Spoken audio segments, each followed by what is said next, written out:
Welcome, everyone. I'm here with Brad Torgersen, science fiction, fantasy, and you don't really. I always say this. I always screw this up. I said the same thing to DJ Butler, but he does apparently does write some horror. I was going to say you don't really write any horror, do you? No, I didn't think no. so. I've done exactly one horror story, and it was a collaboration with a neighbor who does know horror very well. He's a horror aficionado, but yeah, it's not really that's not my bailiwick.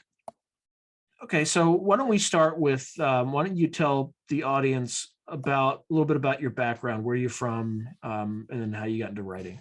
Okay, born and raised northern Utah, and was always a science fiction geek as a kid. My very first work that was for public consumption as science fiction was not paid work. It was way back in 1992. So in 1992, local community radio station KRCL FM in Salt Lake City.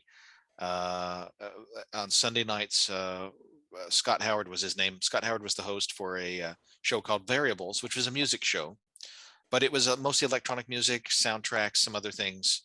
Um, he started doing a kind of homespun radio serial in the tradition of the old radio serials from way back, called Searcher and Stallion, and that was exactly the concept of the show. It was a far future human male who had lost his memory, and he was trying to find out who he was and what his place in the galaxy was. And he had this robotic companion that was always alluded to be kind of like a robotic horse, and they went on adventures together. Well, he had been producing this himself with Kendall Jackman and a few other people, purely like a for fun, right? It started out kind of small for fun, and then they kind of got a little bit better at it. And each week you could see it was getting more and more sophisticated. Well, after about 8 or 9 months of doing this thing, um, I through the old dial-up bulletin board systems was in touch with Scott, and I said, hey, I would love to write for this thing. I've been enjoying it. I've been enjoying your show for years for the music, but I would love to write for this Searcher and Stallion thing explicitly. Now, I had always dabbled in fan fiction of various kinds, Star Trek fan fiction, The Road Warrior. I'd always loved the Mel Gibson, Mad Max movies, but this was a chance for me to kind of take it a little more seriously. So I showed him some of my stuff, and he said, actually, this would be cool. Why don't you give it a try? I ended up writing 12 episodes for him. Again, this was community radio. If you know community radio, it's a homespun labor of love, and that's what this show was. But that was my first very public thing. Now, um, since I've been publishing professionally, it's been neat going to places like Salt Lake City Comic Con and meeting fans who go, "Oh, you actually wrote for Search and Stallion way back in the day." So people around Utah still remember that. So that was my first thing in. But two things happened at once. I was doing that in '92, and at the same time, I was getting into bestseller Larry Niven. Now, I'd never read Larry Niven before '92, but Mhm. I had purchased two of his short story treasuries, Playgrounds of the Mind and End Space. Again, didn't know Larry from a hole in the ground. Had always been a fan of authors like Alan Cole and Chris Bunch and Orson Scott Card and um, things like that, but uh, had never heard of Larry. I think I want to say, and this is my ill-spent youth. I want to say in the back of a Penthouse magazine, I saw a book club ad, and it had Larry Niven's stuff in there. And I just remembered that when I went to a bookstore a few weeks later, having finished the latest, it was like a Larry Bond novel, or maybe it was Dale Brown. I liked techno thrillers too, and I picked up these Larry Niven books. And so I'm reading Larry Niven, and I'm writing these episodes for Searcher and Stallion. And at some point in my brain, I just realized, hey, Larry gets paid to do this. And I'm kind of doing it too, but I'm not getting paid. I wonder how much harder I'd have to work to get paid for it. Well, the answer to that was way harder. Uh, so I spent from 93 to 2009. What's that, like 16 years? Um, 16 or 17 years sending a lot of short fiction, very badly written short fiction, to the magazines like Analog, Fantasy and Science Fiction, Asimov's, you name it. I got hundreds of rejection letters. Along the way, very discouraged. It definitely wasn't like hammering consistently every single year. there were some real dry spells in there when I was very discouraged, and my wife had to kind of talk me around again in 2005. I remember especially. Uh, we had been married over 10 years at that point. We were living in Washington State in Tacoma. I joined the Mhm. military a few years earlier, and she was like, I can tell you're really kind of like not in a good headspace. And I said, yeah, I'm kind of not. And she says, well, are you still writing? I mean, I haven't seen you send anything out of the mail in a while. What's going on? And so I said, I don't know. Maybe I just suck at this. I can't do it. I never get published. No one ever buys my stories. At the closest I had come at that point to publishing was Dean Wesley Smith had Mhm. been editing a series of books for the same publisher that does the Star Trek, or at that time was doing the Star Trek paperbacks. And it's called Strange New Worlds. And it was basically Star Trek fan fiction that was legitimately published, and people got paid for it. So I had sent 3 or 4 stories to that, and a couple of them came close, or at least Dean's little notes on the rejection letters said, hey, this one came close.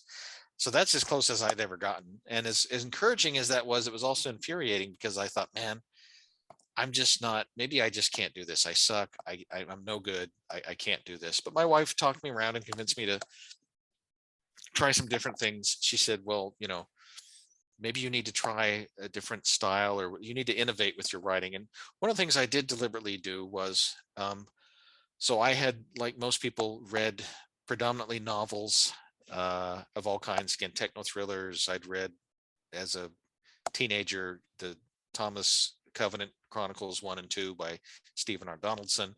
I'd read the Belgariad and Malloreon by David Eddings. Mhm. I again, Chris Bunch and Alan Cole and the Sten series, which I was a big fan of and really enjoyed a lot. I'd read Orson Scott Card, of course. Everyone reads Ender's Game, especially if you're in Utah, because he was, wildly famous and very well thought of in Utah. So then I said, okay, I'm going to break away from writing in novel style, and I'm going to go first person, which is really hard to do at novel length. But for short fiction, it clicked for me in a way um, that I didn't expect.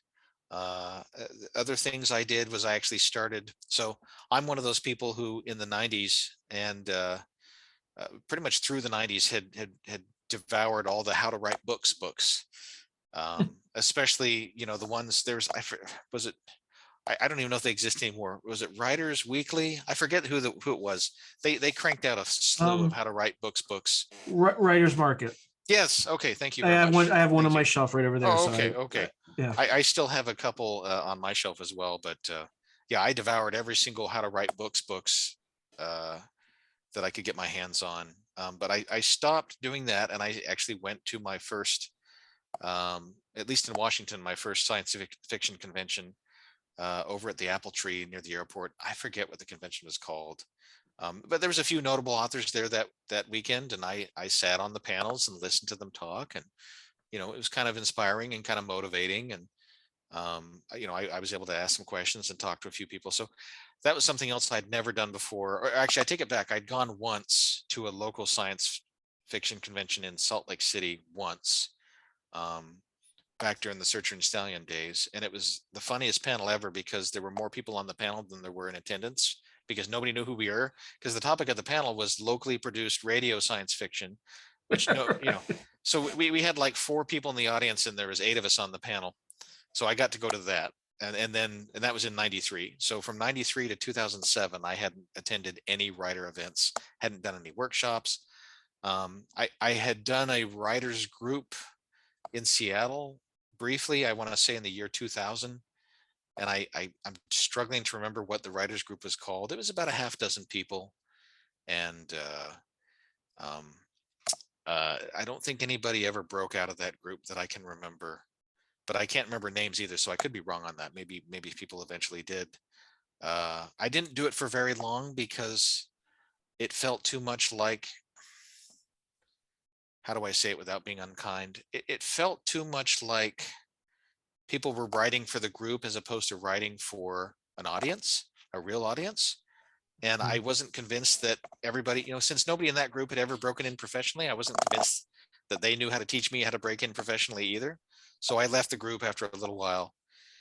Um, so that never really worked for me. But anyway, as of 2009, I finally broke in, after a lot of years, through Writers of the Future. People may or may not be familiar with the Writers of the Future contest. I had been guided to it by Dean Wesley Smith, who again had almost published a couple of my stories for his Well, Star Trek Strange. just explain to the audience exactly what it is, and Writers of the Future. yeah. Okay. So long story short, so the Dave Wolverton, who died recently, unfortunately, bestseller Dave Wolverton, aka David Farland, was the coordinating judge for a contest, basically that you submit your stories as an amateur. They are blindly judged because they take your name off it, and the story itself has to sell itself to the coordinating judge, who used to be Dave, and then Dave would kind of pick off the cream off of that, in his estimation, and he would pass that on to the other judges. Such notables as Anne McCaffrey used to judge, Jerry Pornell before he died used to judge, Larry Niven still judges, I believe. Brandon Sanderson is a recently installed judge. So the judges were kind of a who's who in science fiction and fantasy. So they would pass those stories. Kevin J. Anderson, he's a very notable judge. So your stories, if they made the call, the initial cut would get passed on to those judges, who would then, I think they were getting 8 to 10 a quarter, and then they would rank them, kind of do a preference ranking. I don't know exactly how the voting worked, but if you were in the top 3, you had won. And excuse me, pardon me. Bless you. I apologize. And then they would do that every quarter. And once they had 4 quarters of stories, they would do a anthology called The Riders of the Future, number XXX, whatever year it happened to be. My year was 26. By the time I won, it was year 26. Now, I had entered a few years prior, but I'd never gotten anything other than an honorable mention. Riders of the Future, still, to my knowledge, does a cool thing. I mean, it's the neatest rejection letter you'll ever see. It's very fancy. It's all colorful, and I think it's even embossed, if I remember correctly. But it's delightful. It says, you were in the top 10% if you were an honorable mention. And then they have a thing up from that called silver honorable mention. And then there's semi-finalist, and then there's finalist, and then you're a winner, a first, second, or third place winner. Well, after getting one finalist almost across the finish line in, I want to say, summer of 2009, it did not win. I was crushed. Yes. I was more convinced than ever that once, when that story didn't make it, I was like, this is the best thing I've ever written. And it still didn't make it. And again, my wife had to kind of talk me off the ledge, and we had a heart to heart over the dinner table. So I kept sending stories in, and 2 quarters later, I finally had a winner cross the finish line, and I was thrilled. I still remember getting that phone call from Joni Labaki, the administrator, and she called me. I was like in a Carl's Jr. drive-in at work. I'd taken off lunch for work, and I get this phone call from her, and she's like, "You've won finally!" And so I was thrilled, and it just literally it was just a colossal, almost a relief, because again, I'd been despairing of ever cracking the nut. I just couldn't do it. I'd been trying for so long.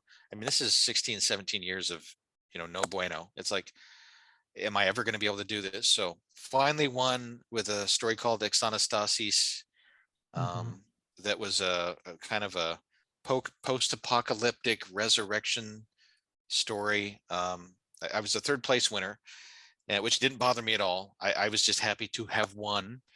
And then 60 days later, the original finalist story called Outbound, which had almost made the cut but didn't, I had sent that as soon as I found out I'd won with Xenophobia. I sent Outbound to Dr. Stanley Schmidt at Analog Magazine and said, "Hey, Dave Farland thought this was a good story. It almost made it. Could you use it for Analog? I'm a recent winner." I got, it was kind of funny because I sent it to Stan, and then a few weeks later, I want to say it was January 2010, I got my little self-addressed stamp envelope. In the old days, you would send them a self-addressed stamped envelope so they could send their rejection to you.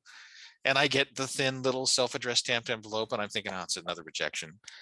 And I open the thing up and I pull out the half sheet of paper, which is what all the analog rejections back then were, always these little half sheets of paper. And I was expecting rejection. And at the top it said, yeah, I can see why Dave Overton liked this story. I like it too. I'm going to buy it. And the top of my head blew off, because not only had I sold the story, but this was the first time I had, competed in the real world, so to speak. Writers of the Future is deliberately meant to be an amateur event. You can't compete in it if you've already been published and are already working in the business.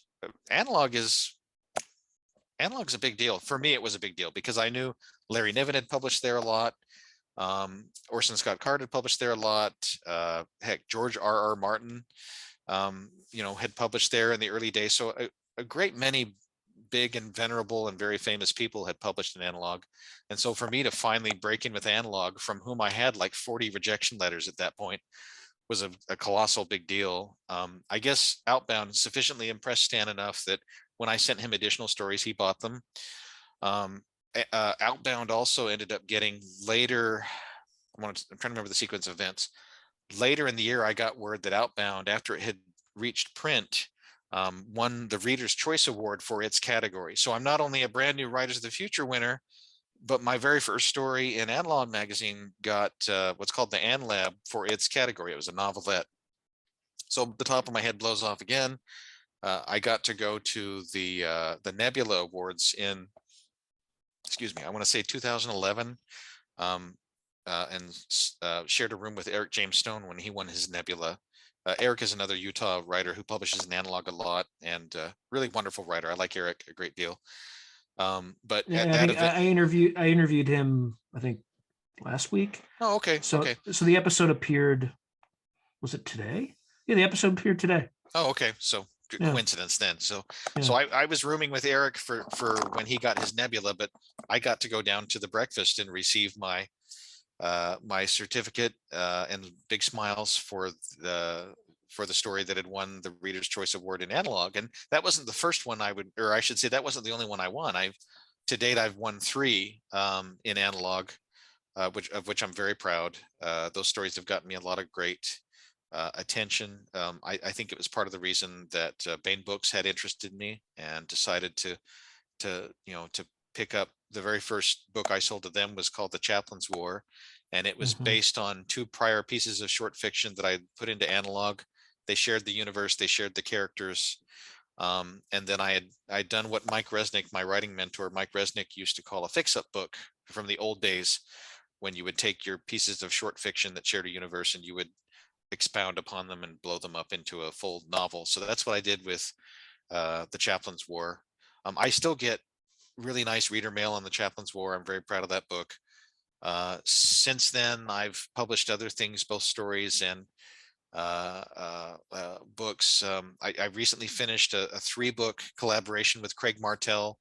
I was really excited about, called the Xenophobia Series, Zeno, which is, I was able to riff a little bit. So I had an opportunity a few years ago to do a novella for Larry Niven's known space series, The Manxin Wars.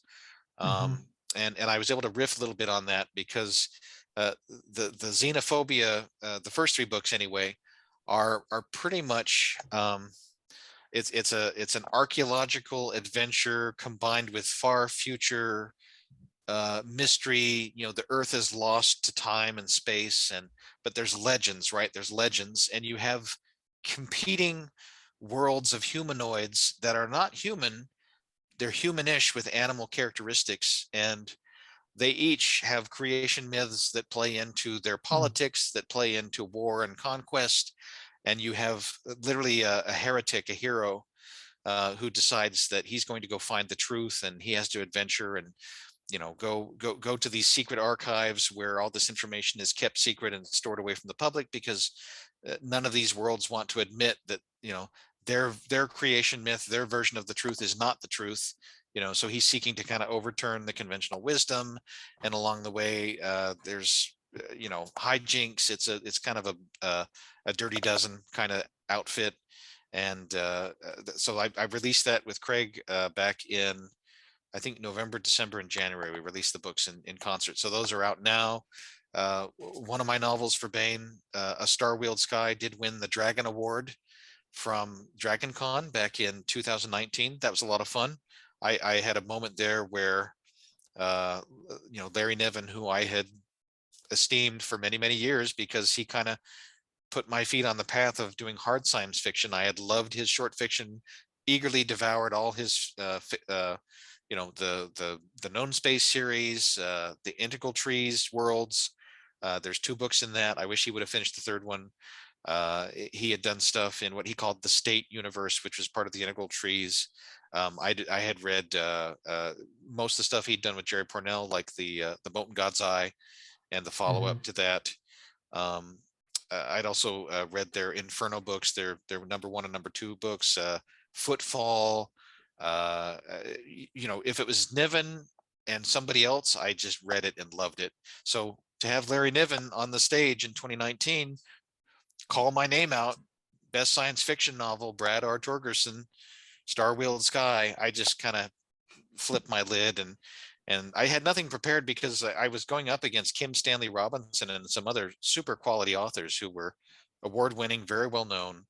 I didn't expect to get the win, and so when I did, and especially to have Larry be the guy smiling and holding my trophy and saying, congratulations, young man, even though I was not young, that was tremendously gratifying. That was definitely like one of those moments I'll always remember, because you don't get to have your heroes give you an award and say, congratulations and shake your hand, and that was just a huge thrill. What's coming for the future, I don't know. I've been thinking seriously about that. Everybody is all agog at Brandon Sanderson and his colossal $25 million Kickstarter for bonus books that he wrote during the COVID panic. And so everybody in Utah obviously is talking about that because Brandon is far and away the most successful Utah writer, probably maybe ever at this point, with that kind of money. But it's not really all going to him. Like he has to put together a bunch of packages and he's got to do it tchotchkes and all. things like that. Yeah. I mean, Brandon is an industry unto himself. And he's kind of been that way from the time I first met him, which was, so there's a local science fiction and fantasy symposium in Utah called Life, the Universe, and Everything that typically goes on in February. And I had first met Brandon when I was a New Writers of the Future winner in, I want to say it was 2010, February 2010.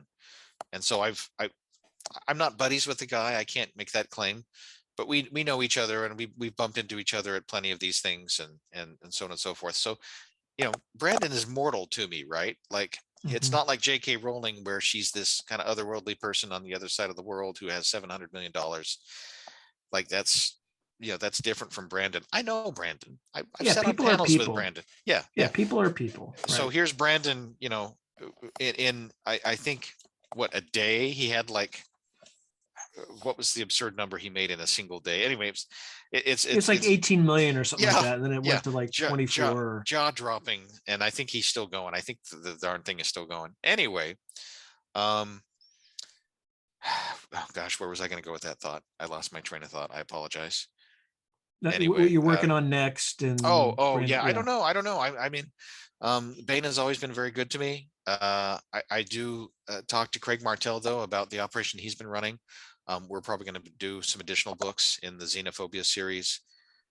Those were fun to do, and I think we're going to do more. I've been talking to Tony Weisskopf at Baen about some other projects I'd like to do. I'm always plugged in fairly closely with Larry Correa, DJ Butler, Mike Kupri, and a few other Baen authors like Sarah Hoyt. And we're always talking about, what we want to work on next, what's going on. I do want to try to put some more stuff into the pages of Analog. It's been too long since I gave them a story. Frankly, you've had a lot of stories that probably would have gone to Analog if they hadn't have been in your books. So I appreciate that they were in your books. But I do want to get back to putting some stuff into Analog as well. I would be remiss to not do it. Analog, I know recently pretty much reached out and solicited some more stories. They said, we really like to see it put some stuff in our pages again. So I'm going to do that. Hopefully they like what I send them. I do have some ideas for some things, maybe even some sequels to some stories that were published before. Again, the stories that one of them was a cover story. It got a beautiful Bob Eggleton cover called Ray of Light. And it was Oh yeah, I remember basically that. an underwater science fiction Yeah. story. If you've ever seen the movie The Abyss, kind of riffing on some themes there. That was a multi-award nominee, and that got me quite a lot of good fan mail, and it also got me the my first short story collection. I was able to get the cover from that uh, magazine and use that for the short story collection, um, which I called Lights in the Deep. I kind of riffed on the title of the story, the chief story in the book. I could follow that up with a sequel. I could try to keep going with the Chaplain's War stories. I've been asked about that. I want to keep going with A Star-Wheeled Sky because that was originally planned as a trilogy of books. So I want to get number 2 out there as quickly as possible. Granted, I am not, unfortunately. So I describe myself as a high functioning type B, whereas my friend Larry Correa is a maniacal type A. It really is a type A's world, and Larry, like Brandon Sanderson, is a machine. He pounds it, and he pounds it hard, and he's consistent, and he's disciplined. I'm neither consistent nor very disciplined, much to Tony Weisskopf's chagrin. And you've edited me, so I'm always a day late and a dollar short with my stories too. And I apologize for that. Well, I know how to I know how to herd cats. I know how to manage. I have a little few tricks up my sleeve too that I don't reveal. But You labor on behalf of fools like me. Anyway, yeah, I've got a lot of irons in the fire, a lot of ideas I still want to tackle. It's kind of fun mixing my military experience with my science fiction ideas. Again, my roots are very much Larry Niven, Jerry Pournelle, and again, I've mentioned Alan Cole and Chris Bunch. I hate to say it, my mentors are leaving us. Mike Resnick died a couple years ago, I think. Alan Cole died. It was either shortly before or shortly after Mike. So those are 2 big mentors that are gone. Dave Farland died recently, aka Dave Wolverton. So all my men that taught me how to do this are going, and it's sobering, and I'm sad. But as Martin L. Shoemaker reminded me, he said, well, mhm. Now we're the old men, dude. Don't look now, but we are the old men. We're not a bunch of 25-year-olds anymore. We're all in our 40s and 50s, and now we're the old men. We have to do this. So that's sobering and has me thinking about a lot of things. Um, I'm currently on a set of long-term full-time orders. I'm a reservist. I've been in the Army Reserve the whole time I've been in. And I'm a chief warrant officer, currently working full-time in Salt Lake City. When I come off those orders in a few years, you know, it would be a delight to be able to do it full-time, meaning do the writing full-time. Mhm. A lot of things have to happen between now and then, but I've got time to try to map out a strategy and get a whole bunch of new books and stories onto the market.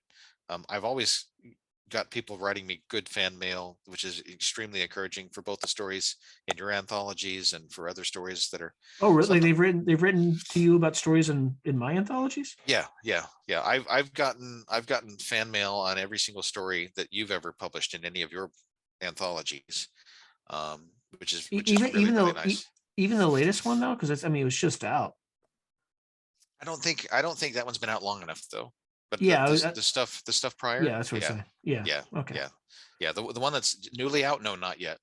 But the stories prior, yes, yes. Um, and again, like I said, I do have people soliciting for analog and saying, hey, you should send us some more things. We would like that very much. So I'm definitely gonna do that. I have plenty of people asking for stories. It's just a matter of, again, as a high functioning type B, can I fake it long enough trying to pretend I'm Larry Correa to produce like I need to and to be timely? I am trying to make the second decade of my writing career. I mean, really, if I think about it, that's in terms of like accolades or prestige. I kind of hate that word, but you know, winning the dragon, the short fiction awards in analog, the short story awards. I've gotten a couple of other awards, the local one called the AML.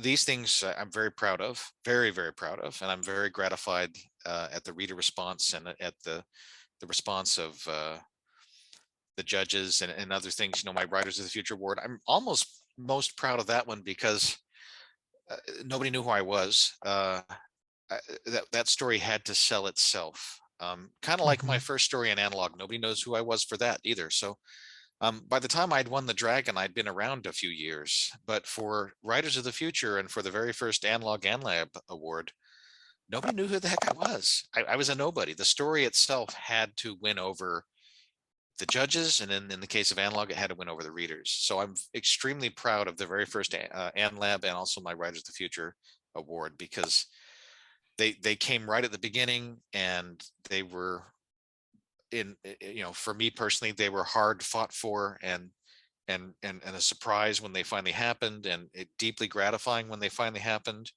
And now for me, it's about productivity, and I've got more than enough stories in my brain that I would love to tell, and I want to get it out there, especially since my mentors are leaving, and I'm staring at turning 50 in 2 years, and I'm not a spring chicken anymore either. So it's like, dude, you're not 35 anymore. You need to get this down. Like, I don't want to, okay, if I can say this without being too disparaging, I don't want to end up like George R. R. Martin, who starts something, everyone loves it, it goes big, and he cannot, for to save his life, he will not finish A Song of Ice and Fire. He will not finish it. He will die before it is finished. It will be passed on to some heir apparent to finish it for him, just like the HBO series had to be finished for him. I think the audience already kind of hates him for how long he's been dragging his feet on this. I don't want to be that guy. I don't want to go 10 years between sequels.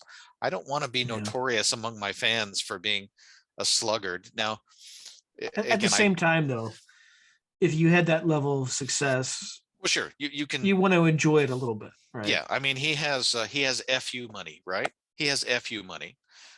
What a great problem to have fu money.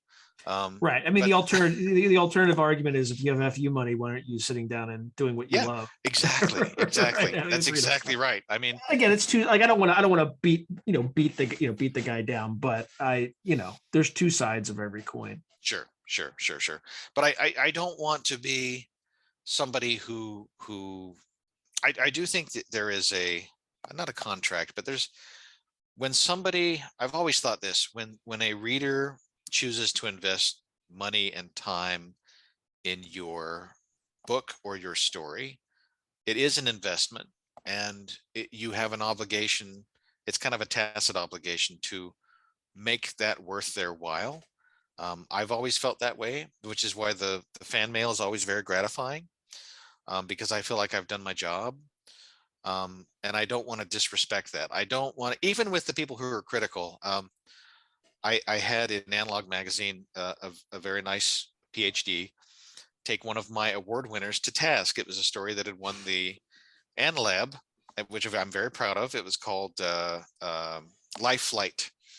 And a lot of people came back to me later and said, "How much did they pay you for that story to make the movie Passengers?" And I said, "No, sorry, no, that I didn't get a dime. They're not the same. It's the same similar concept, but my story and that movie are completely separate." So Mhm. unfortunately, I did not get any Hollywood bread on that. And because I'm not Harlan Ellison, I didn't think to sue them to try to extort money either. But for that story, it won the AnLab. I was very proud of that. That was my third AnLab for that story. And then I get this letter in the letters page of Analog a few months later, and he very politely takes me to task for getting my math wrong on the time to cover distance at x acceleration speed of light, blah blah blah. Now I'll confess, I'm just a high school grad with maybe 100 odd credits of different college courses. I never cobbled them together into a degree. I was never a whiz at high level math anyway. Anything with letters in it hurts my brain. I always hated advanced algebra and anything beyond that because it was extremely difficult for me. I like to think with my hard science fiction, it's a result of me having metabolized and loved programs like Carl Sagan's Cosmos and things like James Burke's Connections and The Day the Hmm. Universe Changed. When I was a teenager and a young man, I devoured these things, and I like to think I've got a good grounding in the concepts and the the rules. Right, we live in a universe with rules that one of Larry Niven's, I think it's in his Niven's laws, the universe doesn't care if you're having fun, right? It's, there are rules that just won't be broken no matter how much you want to break them. So I think I've got a good concept of that, but I hadn't done the math on this particular story. And he very politely took me to task on that. So, but I thanked him later. I wrote a rejoinder, not really rejoinder like a rebuttal. It wasn't a rebuttal, but in a later edition of Analog in the letters column, I had responded to him as in the old style of how they used to do it. You respond to the readers in the letters column. And I think when I thanked him for doing the math, and I apologized and said, "You're right. I didn't do my homework enough on this story." But even Larry Niven with the famous Ring World book didn't do enough homework because everybody figured out that the Ring World was unstable. They even joked about it by making a folk song, the ring world is unstable, the ring world is unstable. He did the best that he was able, and that's good enough for me. So I try to live up to at least that level, right? It's like you get the basics right, you try to achieve verisimilitude, Hmm. and if you don't get the math exactly right, that's okay. Someone probably will, and if they're nice about it, they'll help you out and send you a letter that explains how you got it wrong, and you can maybe in your next story you'll you'll get it a little better. um uh so yeah, I where was I going with that thought? I've been rambling, I've been talking a lot. No, that's good though. That's why we're here. Boy, I've completely lost it, I'm sorry. Where was I going with that thought?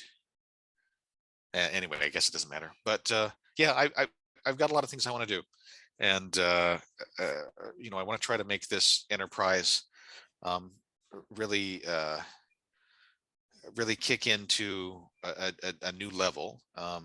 I've talked to DJ Butler about this. I've talked to Mike Cooper. I've talked to a number of other people, and we're all kind of on the same wavelength. Of course, we have Larry Correa living in our backyard, highly successful, incredibly productive. He's kind of our hero, and we kind of curse him a little bit at the same time because he's so damn productive, and he's done so well. But of course, he's helped us all tremendously too, because he's always very willing to promote his friends. He's always very willing to promote people and try to get the word out, which we've all benefited from enormously. And I mean a lot of people, especially here in the Utah writer community. Hmm. um, I can't name the number of people that Larry has either helped promote or has helped with advice or both. He's an extremely generous guy, and I count myself lucky to know him. Really, the Utah writer group uh, is pretty remarkable. And I would include even like one of my other mentors, who's thankfully still with us, is Lee Modisett, L.E. Modisett Jr. Oh yeah, yeah. So Lee doesn't get nearly as much hype as Brandon Sanderson or even Dave Wolverton. Now, Dave Wolverton ran a series of professional workshops right up till he died.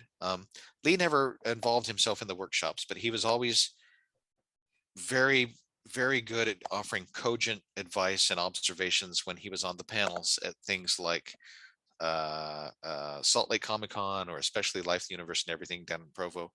And so Lee and I got to be very cordial. He had been impressed with my work in analog before I ever met him.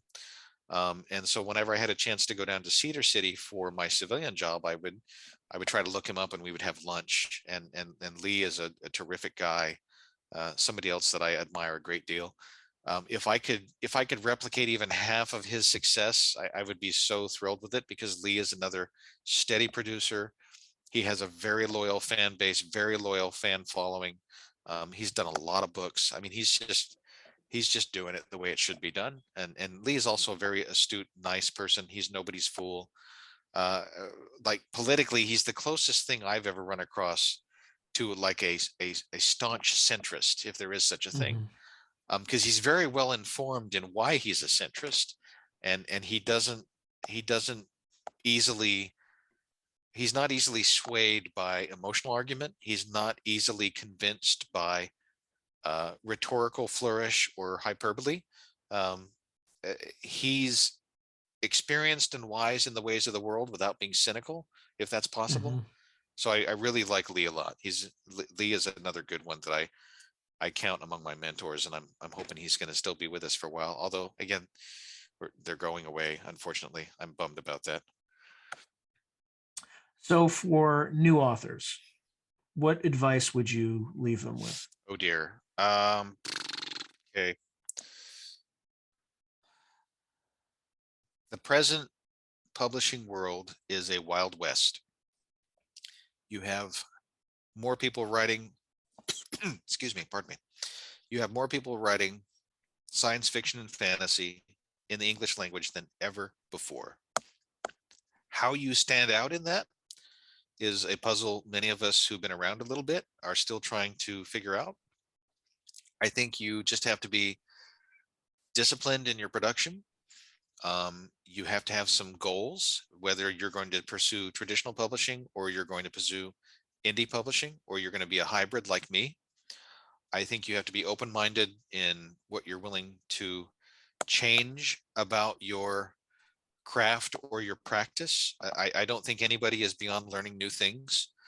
I definitely would always advocate Writers of the Future as a terrific way to get started. The contest Mhm. is wonderful and is run by some wonderful people. I used to go down there from like 2010 to 2014. I would go down every year as a returning winner who was doing fairly well. You know, new guy doing. He's coming up in the world. Blah blah blah. So I would go down and kind of walk the new winners through their week. The workshop is a week long. If you win, you not only get the prize money and the trophy and all that stuff, but you also get a workshop. It's a week long workshop. Brandon Sanderson and all these other pros will talk to you at length about, their advice for new people. So I always advocate entering Writers of the Future. Uh, I would say more than anything, maybe um, not all advice is created equal. Mhm. And something else Brandon Sanderson is fond of saying, which is you will never lack for advice. There are a million and one people willing to tell you how to do it. If you look for somebody who to be a mentor, look at the people who are doing what you think you want to do, whatever that happens to be. Short fiction, books, science fiction, fantasy, a hybrid of those things. Find the people who are good at that and ask them for advice. Be kind about it. Don't demand. Or if they're running workshops, or if they're doing something like Kevin G. Anderson has the Superstars writing seminar that he does out in Colorado Springs. I've been to that a couple times as an attendee, and then I returned a couple times later as a not a graduate, but kind of like an up and coming pro. Um, that's terrific business advice. That's the other thing is I would advise new aspiring authors to get good at or at least as good as they can be at being their own best business person. Mhm. Teach yourself not only how to do your taxes, but teach yourself how to meter your expenses and gauge your time spent, X number of words generated from X number of hours versus income. You know, get good at spreadsheets and start spreadsheeting your stuff, because that's really going to tell you, is it worth your while? Are you getting good return on your investment of time? And again, I don't think anybody's above learning. So please be flexible and be willing to learn. Um, the other thing I would probably say is avoid, how do I put it?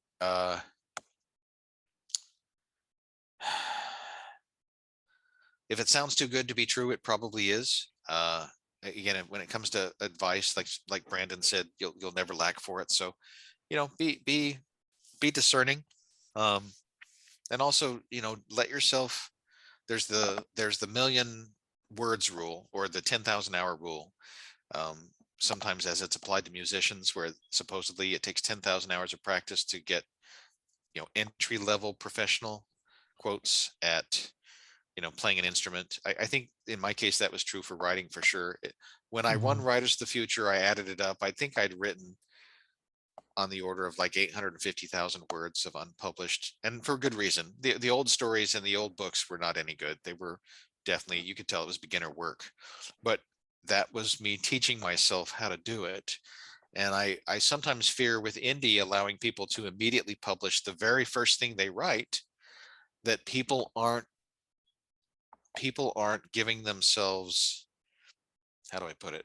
People aren't letting themselves go through the painful maturation process that us old schoolers had to go through. And I think there's some value in that. I think there's some value in struggling. I think there's some value in realizing that the first thing that flies out of your fingertips is not that good in most Mhm. cases. I've actually argued this with people who want to say, no, no, it's brilliant. It's like, no, your first thing, it might feel like it when it's coming out of your hands into the keyboard, but it's probably not brilliant. It's probably not up to snuff. And yet people are constantly putting that stuff on Amazon, and then they wonder why it only moves a few copies, and they get very discouraged, or they start saying, well, it's all slanted, blah blah.